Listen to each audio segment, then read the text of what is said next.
mahirap pa rito, nung iniimbestiga, talagang sinabi niya, oo, totoo, talagang hiningi ko to kasi standard to eh. Nawala na ang hiya sa katawan ng mga SK chairpersons ng Dasmariñas at ng Magallanes Village.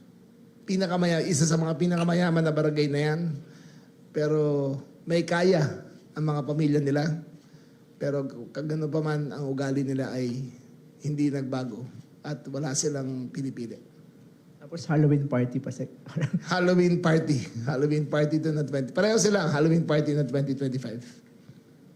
Sec, accountable din ba dito yung mga barangay officials?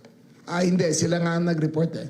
Okay. Ang barangay officials ang nag-report na yung mga batang to may kalokohan. Kaya kasama sila nung in-entrap, hiningi ng dokumento. Ang barangay officials ang kasama na kumuha ng dokumento para mapatunayan ang kalokohan ng mga dalawang batang to. Second, na general point of view, tinitingnan ba ito ng DILG na kung sa Makati nagagawa, how much more dun sa ibang lugar, possible hubang talamak na ito? Well, it's hard to accuse, but I think isa sa pinakamalaking problema ng Pilipinas ay corruption. I'm not so particular about the barangay, but all over the Philippines. Gusto na namin patunayan na sa mga bagay na to, yung mga magulang nito, kilala ko.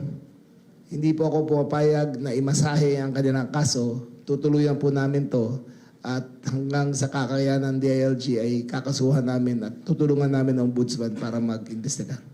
And this would probably also serve as stern warning then, Sec, no, dun sa mga possible na mag-commit ng the same mistakes or It's exactly the purpose. Matuto naman kayo. Mahiya naman kayo. Mayaman na nga kayo, magnanako pa kayo, di ba? Mahiya naman kayo. Sec,